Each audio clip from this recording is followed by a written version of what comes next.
Welcome to Manjula life ஸ்டைலுங்க.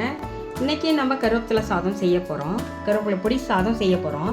அதுக்கு நம்ம தேவையான பொருட்கள் ஆயில், நடக்கல்ல, கடுகுளுத்தம் பருப்பு, பச்சை மிளகா, வரமிளகா, கருவேப்பிலை, உப்பு நல்லா கீழே போட்டிருக்கேங்க. இது எப்படி கருவேப்பிலை பொடி செய்கிறதுன்னு போட்டிருக்கேன். அதை நீங்கள் பாருங்கள், நல்லா பாருங்கள். மல்லால நல்லா இருக்குது.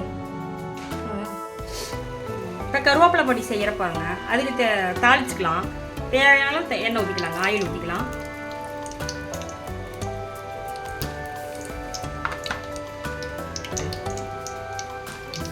கடுகு, கடலைப்பருப்பு, உளுத்தம் பருப்பு எல்லாம் போட்டுக்கலாம்.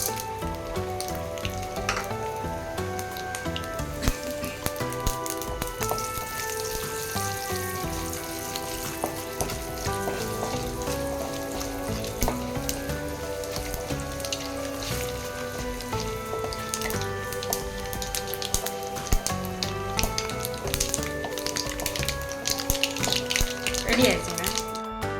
நடக்கலை போட்டிருக்கேங்க. இது சாப்பிடையில் ஒவ்வொன்றும் வாயில் தென்பட்டுச்சுன்னா நல்லா இருக்குங்க. இது நடக்கலை போட்டுக்கலாம். ஒரு கை நடக்கலை, வரமிளகா, பச்சை மிளகா, கருவேப்பிலை,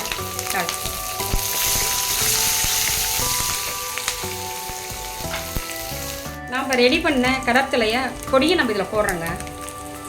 ஒரு 3 ஸ்பூன் போட்டுக்கலாங்க. போட்டோம், கலரிட்டோம். இது அப்படியே சாதத்தில் கொட்டி நம்ம அடுப்பு ஆஃப் பண்ணிடுறோங்க. இதை சாதத்தில் கொட்டி கலரிக்கலாங்க.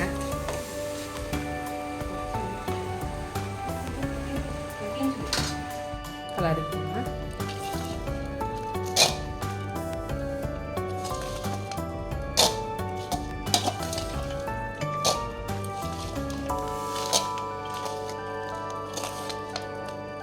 நல்லா கலரிட்டோங்க.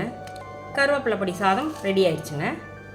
இதை நீங்கள் செஞ்சு பார்த்துட்டு வீட்டில் செஞ்சு பார்த்துட்டு கமெண்டில் எப்படின்னு சொல்லுங்கள்.